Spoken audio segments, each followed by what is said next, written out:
Hello friends, welcome again. This is our new topic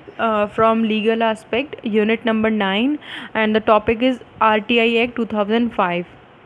RTI Act means Right to Information Act 2005.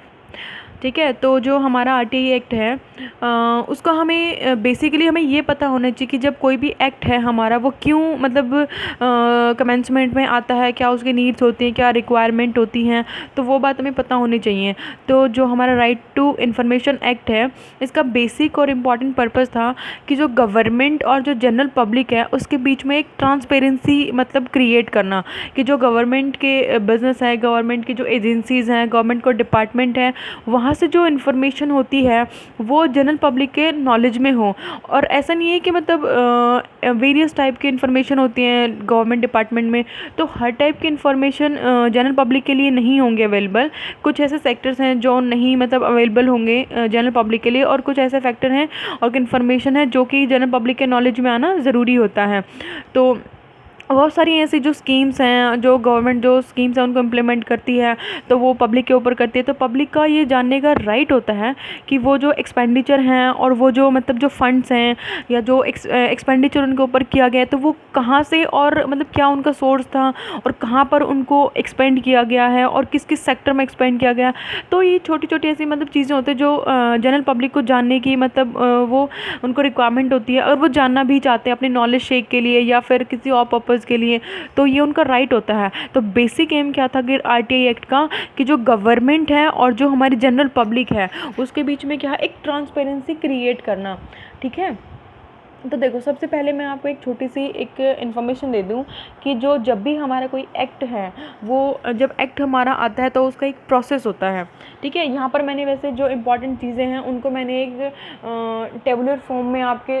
यहाँ पर mention किया है ताकि आपको लर्न करने में कोई मुश्किल ना आए और इजीली आप क्या है उसको लर्न कर पाओ। ठीक है, तो उसके लिए बात ये थी कि जो भी हमारा जो एक्ट है वो एक्ट कैसे बनता है। तो एक्ट बनने के लिए सबसे पहले जो भी हमारा टॉपिक होता है जिस पर रिगार्डिंग हम उसको स्टडी करते हैं, यानी कि जैसे हमारा कोई टॉपिक हो गया लाइक जो गवर्नमेंट की रिसर्च वगैरह होती हैं, तो उन रिसर्च का अगर हमारा मान लो एक टॉपिक है तो उसके लिए वो जो एक्सपर्ट्स होते हैं रिसर्च के उस एरिया के, वो जो एक्सपर्ट्स होते हैं वो उसको स्टडी करते हैं। ठीक है, वो एक्सपर्ट उसको स्टडी करते हैं और उसके ऊपर ना अपनी जो मतलब जो उनकी ओपिनियन है वो देते हैं, ओपिनियन देते हैं उसमें कि जो इम्पॉर्टेंट इन्फॉर्मेशन है, इम्पॉर्टेंट उनकी मतलब जो फाइंडिंग्स है वो देते हैं और एक मतलब बिल के फॉर्म में उसको प्रेजेंट करते हैं। तो वो बिल है सबसे पहले वो कहाँ जाता है, वो लोकसभा में उसको प्रेजेंट करते हैं उस बिल को। तो लोकसभा में जो मेंबर्स हैं उनकी अग्रीमेंट से वो जो बिल है अगर वो वहाँ से पास हो जाता है तो फिर उसको राज्यसभा में भेजा जाता है। राज्यसभा में मतलब ये होता है कि वहाँ पर आपको वो जो बिल है उसको प्रेजेंट करना सिर्फ एक मतलब उनकी जो सहमति होती है, उनका अग्रीमेंट होता है, उसके लिए भेजा जाता है 14 डेज़ के लिए। बेसिकली यहाँ पर क्या होता है कि जो 14 डेज़ के लिए राज्यसभा उसको अपनी मतलब जो भी मतलब उनको रिक्वायरमेंट होती है कि इस बिल में ये चीज़ होनी चाहिए, नहीं होनी चाहिए, वो चीज़ें वहाँ पर वो मेंशन करा सकते हैं। लेकिन ज़रूरी नहीं है ऐसा कि लोकसभा की जो राज्यसभा ने जो भी अपने जो कंसेंट दी है या फिर नहीं दिया वो उनके लिए माना जाए या बहुत ज़रूरी हो। यानी कि राज्यसभा उनको एक मतलब अपनी कंसेंट दे सकती है कि तुम पास करो या नहीं करो, या अपनी कुछ जो उनके बेस हैं कि इस बेसिस पे ये बिल पास होना चाहिए, नहीं होना चाहिए, तो वो पास कर सकती हैं। बट ऐसा नहीं है कि उनकी सहमति से या उनकी असहमति से जो बिल है वो पास या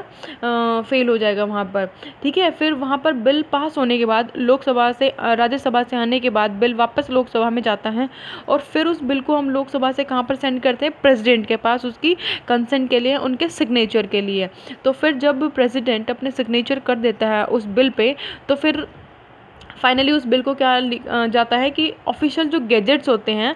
उनमें उस बिल को आपने मतलब मेंशन करना ज़रूरी होता है कि प्रेसिडेंट के सिग्नेचर करने के बाद ऐसा नहीं है कि आपका बिल बन गया। बिल तभी भी नहीं बनता, आपको तब तक मतलब वो ऑफिशियल गैजेट्स में नहीं आ जाता तब तक आपको बिल नहीं बनता। यानी कि ऐसा तो है नहीं प्रेसिडेंट ने सिग्नेचर कर दिए और फिर आपके पास मैसेज आएंगे भाई ये एक्ट बना है और ये आपको फॉलो करना है, ये रूल बना है, प्रेसिडेंट ने यहाँ पर सिग्नेचर करे हैं और ये आपको फॉलो करने हैं। ऐसा कहीं पर भी नहीं होता। आपको सबसे पहले करना होता है जब वो ऑफिशियल गैजेट में आ जाता है तब उसके बाद लॉ ऑफ लैंड वो बिल हो जाता है और उसके बाद बाद वो जनरल पब्लिक को वो मतलब उसका मानना ज़रूरी होता है ना, ऐसा नहीं होता कि आपको पता है आपको नहीं पता, बट अगर उस पर मतलब लॉ ऑफ लैंड हो गया वो, तो इसका मतलब ये कि जो सारी पब्लिक है हमारी उसको वो बिल की जो भी उसमें जो अग्रीमेंट्स हैं, जो भी बातें लिखी होती है, रूल्स है, रेगुलेशंस हैं, प्रिंसिपल्स है, वो आपको फॉलो करने पड़ते हैं यहाँ पर। ठीक है, तो यहाँ पर जो हमारा ITI एक्ट है उसमें क्या था कि सबसे पहले मतलब ये जो डेट्स हैं और जो यहाँ पर सेक्शंस हैं वो इम्पॉर्टेंट है आपको याद करने के लिए। तो डेट है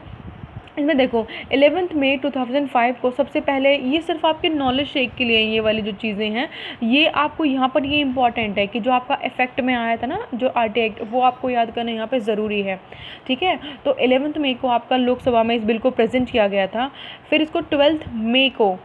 मई 2005 को इसको राज्यसभा में सेंड किया गया। फिर उसके बाद यानी कि मई के बाद जून यानी कि 15 जून यानी कि पूरा 1 महीना हो गया और 3 दिन हो गए। 15 जून को ये आपका प्रेसिडेंट के पास गया सिग्नेचर के लिए, और उसके बाद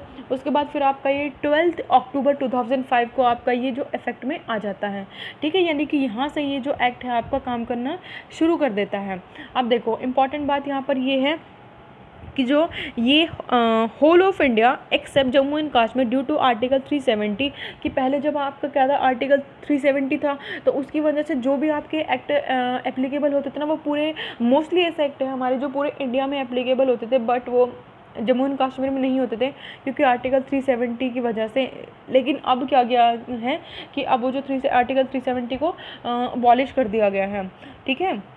तो देखो ऐसा नहीं है कि बिफोर RTI एक्ट 2005 की RTI एक्ट से पहले मतलब आप अपनी इन्फॉर्मेशन को कहीं से मतलब जो भी आपके मतलब ज़रूरत की जो इन्फॉर्मेशन आप उनको अटेन नहीं कर सकते, गेन नहीं कर सकते थे, तो ऐसा नहीं था। उसके लिए आपके पास क्या था कि आर्टिकल 19 सबसेक्शन 1 पार्ट 1, ठीक है, क्या ना सेक्शन 19 सबसेक्शन 1 और पार्ट ए है आपका। यहाँ पर कहते हैं right to freedom of speech, यानी कि information receive means to say that कि आपको जो आपकी फ्रीडम है ना, यानी कि फ्रीडम के अकॉर्डिंग जो आप बोलना चाहते हैं वो आप बोल सकते हो, ऐसा आपको राइट था। इन्फॉर्मेशन रिसीव, जो भी इन्फॉर्मेशन आपके नेसेसरी है उसको आप रिसीव कर सकते हो, और जो भी आप बोलना चाहते हो आप बोल सकते हो। उसके लिए कौन डील करता था, इन्हीं के क्वेश्चन आपसे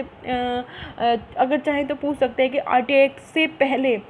अगर चाहे तो पूछ सकते, बाकी बहुत ज़्यादा इंपॉर्टेंट नहीं है, ये आपके नॉलेज के लिए है कि उससे पहले आपका सेक्शन 19 था और वहाँ पर आपके पास क्या था, फ्रीडम का राइट था स्पीच का लिए और आपका इन्फॉर्मेशन रिसीव के लिए। आर्टिकल 21 डील करता है आपका राइट टू लाइफ, यानी कि राइट टू नो, कि जो चीज़ें आप जानना चाहते हो अपनी मतलब प्रायोरिटी के अकॉर्डिंग, अपनी नॉलेज के अकॉर्डिंग, अपनी मतलब जो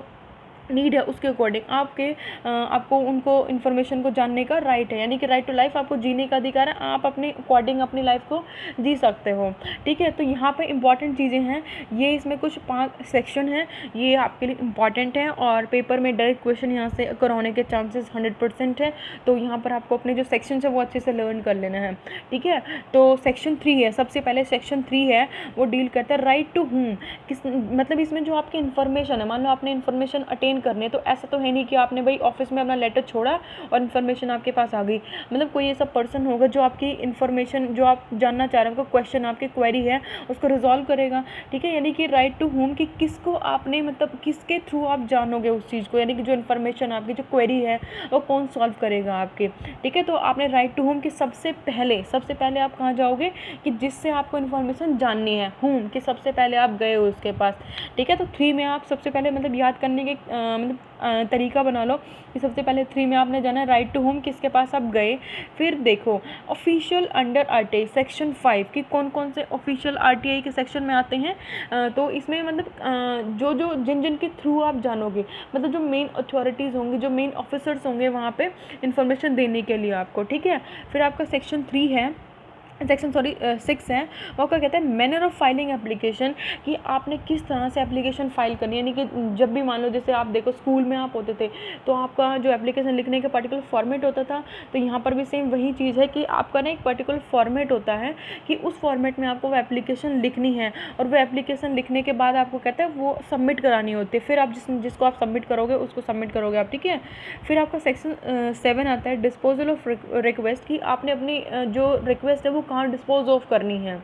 ठीक है। सेक्शन 8 आता है आपका एग्जेम्प्टेड इन्फॉर्मेशन की वो इन्फॉर्मेशन जिनके बारे में आप आरटीआई के थ्रू भी कोई इन्फॉर्मेशन अटेन नहीं कर सकते, यानी कि ये वो रेस्ट्रिक्टेड एरियाज़ हैं कि जहाँ पर आपको इन्फॉर्मेशन नहीं दी जाएगी, चाहे आप आरटीआई का मतलब किसी भी सेक्शन के अंडर डील करो, बट आपको ये गवर्नमेंट के थ्रू रेस्ट्रिक्टेड एरियाज़ हैं, ठीक है। यहाँ पर आपको कोई भी इन्फॉर्मेशन नहीं दी जाएगी,